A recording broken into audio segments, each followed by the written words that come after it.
An estimated 4 million girls have undergone FGM in Kenya. Over 500,000 more are said to be at risk of undergoing this retrogressive cultural practice, undermining the Sustainable Development Goal on elimination of FGM. My name is Gloria Milimu, and on this episode of Health Digest, we tell you why FGM cases remain high in Marsabit County, despite Kenya recording a drop in its national prevalence rate.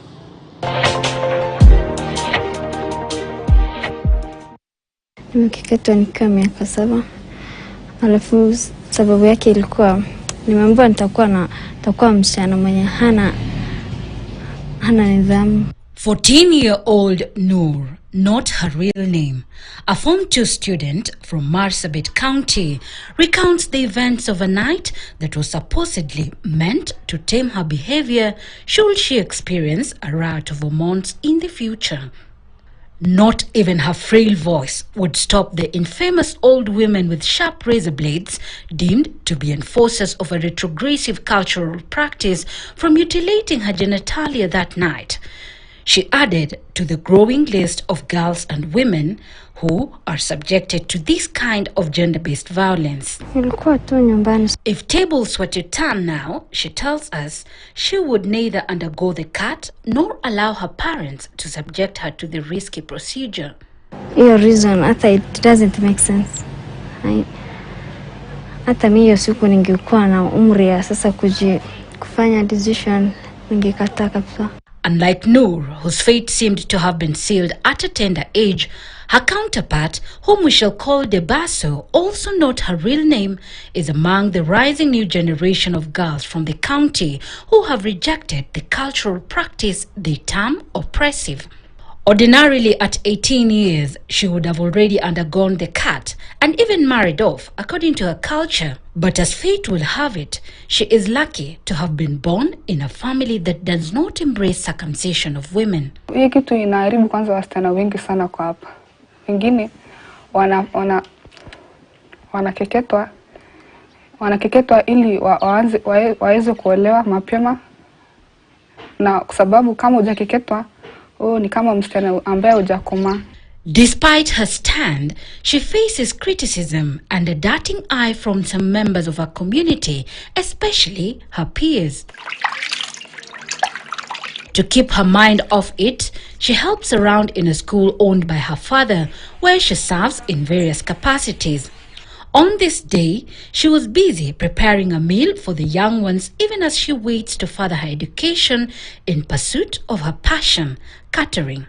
Ningetamani hawa jamii wetu wajue kukeketa wasichana ni mbaya sana. Sababu ni kama unadhulumu msichana kwa hii jamii. Wasichana wengi hawa wenye wamekeketwa ni wale basi tu, hata wakijifungua wanahanga na mashida mingi sana kwa hii jamii yetu. Wengine wanapoteza watoto, wengine wanakufa. Ni hayo tu. Wanapoteza damu mingi wakikeketwa. For parents who have lived the experience and were forced to subject their daughters to the cut, like this woman, whom we shall call Kabale to protect her identity, it was perhaps too late for her firstborn daughter.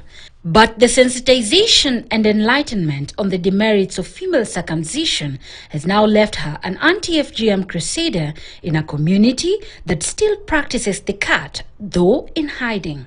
Iko na wasichana wengine wadogo pia, na nimesema sita wakeketa tena. Female genital mutilation is recognized as a violation of human rights and remains deeply rooted in some communities across the country, with counties like Marsabit registering a prevalence rate as high as 90%, translating to 9 out of every 10 girls undergoing the cut. Whereas the national prevalence rate has been on a downward trajectory, with the current prevalence rate translating to at least 2 out of every 10 girls said to have undergone the cut from the initial 4 out of every 10 witnessed in the 90s, according to the 2022 Kenya Demographic Health Survey. The percentage of circumcised women sewn and closed increased from 9% to 12% in 2014 and 2022 respectively. According to the report, since 2014, the percentage of circumcised women who were cut and had flesh removed declined from 87%, translating to 9 out of every 10 girls, to 70%, meaning that only 7 out of every 10 girls circumcised had their flesh removed. Before this KDHS, we were making an annual progress of 4.3 percentage points annually. What we needed to make was 11 percentage points progress. So that tells you that we're making progress, but we will not meet the 2030 targets. This increase is now seemingly being compounded by various issues that threaten to reverse gains made in the fight against the vice. Drought, coupled with retrogressive cultural practices, has disproportionately affected women and girls, increasing their vulnerability to vices such as female genital mutilation.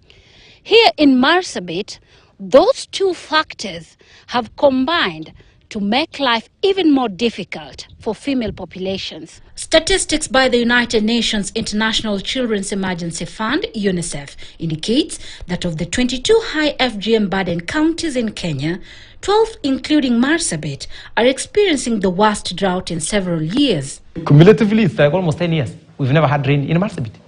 That automatically tells you that the grasses are now depleted. So far, we've lost 80% of our livestock, all the species, from camel, goats, cows, you mentioned them. The pastoralist communities in Marsabit depend on livestock for their livelihood.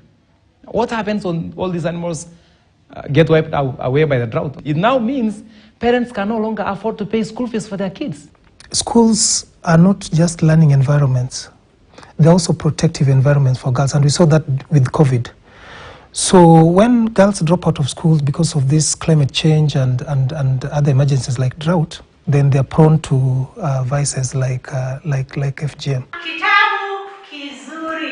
For instance, in Milima Mitatu Komboni Primary School in Marsabit town, the population of learners has declined compared to previous years. This decline, according to the school's head teacher, has been compounded by the ongoing drought being witnessed in the county. I'm expecting 22 of them to come back because last year 22 did the KPCA exam. And we're expecting back 22 of them to come back to school. Right now, I have only 7. 1 girl, 6 boys. The rest of the girls are still at home there.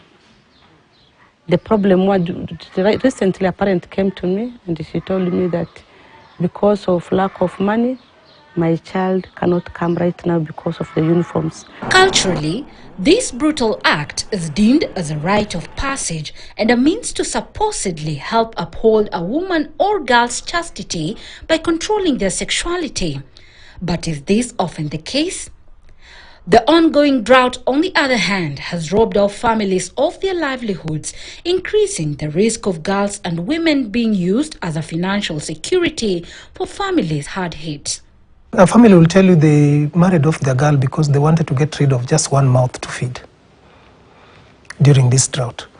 Or we married off our girl because we need to replenish, we need to restock. All our livestock has been washed by drought. So what do? We sell our girl, we marry off our girl to be able to get additional stock. Anti-FGM campaigners like Nuria Golo, who have felt firsthand the impact of female genital mutilation and other retrogressive cultural practices that seem to undermine women's rights, uses our organization to amplify the voices of women and girls and sensitize the community on the effects of the practices. Being a survivor, I understand those challenges very well. So what I do usually is to sit with the community members as the Council of Elders, because they are the custodians of traditional law. Most of the times we sit with them, have dialogue, discuss with them the effects of female genital mutilation, the effect of not taking girls to school, and also the patriarchy bit of it. And it has been a long, difficult journey, but I thank God, 20 years down the line, there's changes. And if you go to the schools, you will see the enrollment of girls are now higher than the enrollment of boys, which pleases me. And of course, female genital mutilation is also, though not very much successful, something has been done. Her mission has not gone unchallenged, but the FGM survivor remains relentless in her fight against the practice, and through such meetings, they plan how they can effectively change their community's perspective on certain traditions that fuel harmful practices that remain a threat to efforts made in reducing FGM cases in the country. At the beginning, when I started the organization, because the name is Marsabit Women, it brought so many challenges because it was referred to as a women's organization, women's rights, the women fighting men, and all sorts of names. But at one point, we changed our strategy and included men in our board. We included men in our activities, men against FGM. And we succeeded because they thought they are also part of it. As fathers, as brothers to these girls, they thought they are also important partners in this process and have joined us, which has brought the little changes we are experiencing now. Experts argue that fighting such vices effectively requires the roping in of people who shape the opinion of communities like religious leaders and elders, among other cultural gatekeepers. These communities also have very strong cultural beliefs and very strong patriarchal power relations. So elders, traditional elders, still hold a lot of power in these communities. And what you've seen happen is that in as much as a young girl or a young woman will not want their girl to undergo FGM, that decision does not lie with her. That decision is made somewhere else by either a mother-in-law or a father-in-law or a traditional elder. So programs need to then not just focus on the girl and the mother, but what we call the reference group. These are the people who have power beyond these women. As it struggles to cut back the numbers, Marsabit County is leveraging the use of these gatekeepers such as religious leaders, male advocates, reformed cutters to help change the community's perspective on these harmful practices. Religious leaders like Lole Said Abdallah of the Lutheran Church in Marsabit have been tasked with the mandate of sensitizing his flock, apart from feeding them the word of God. Huwa tunachukua in between our service muda kama dakika 15 tunafunza watu. His counterpart Sheikh Mohammed Noor of the Jamia Mosque in Marsabit town also ensures the Muslim faithful are fully aware of the impact of female circumcision and what their religion stands for when it comes to such matters. Kuna baadhi wanasema ni sunna, kuna watu wanasema haifai, basi sisi tunachukua kama ile haifai kukeketa wasichana wetu kwa mujibu wa dini ya Kiislamu. Other key players in helping stem the practice from within include male champions like Abdiaziz Boru from Marsabit town, who uses social media platforms to help sensitize the youth on the importance of abandoning retrogressive cultures that prohibit them from marrying uncircumcised women. We also partner with partners like Muado, the NGOs, the CBOs. We partner and do different initiatives like the one Muado organized of a tournament where we'll bring more young people together to have a tournament so that we can sensitize them and create awareness about FGM. We have done different forums on issues to do with FGM and gender-based violence. We also have done different shows on radios, local radios, because most of our people listen to these local radios. So we have in different stations have a program on FGM and disseminated our information there. Marsabit hopes that through its recently launched action plan, it will be able to bridge gaps that continue to render the fight against FGM in the county futile. Kangaroo courts, on the other hand, have remained a barrier to the uptake of legal systems in the county as communities fear repercussions of reporting gender-based violence cases. Like in 2022, we only had 20 cases of GBV reported to that gender-based violence in the county for the whole year, 12 months. Now you can imagine, when you report only 20 cases, In an area where we have an FGM rate at 90%, what does that tell you? People are not willing to volunteer information that can lead to apprehending of these criminals and for them to be locked behind bars. But we believe this action plan we are launching, the proposals of this action plan. For example, this action plan proposes creation of an enabling environment, a very good environment to eradicate FGM in this county.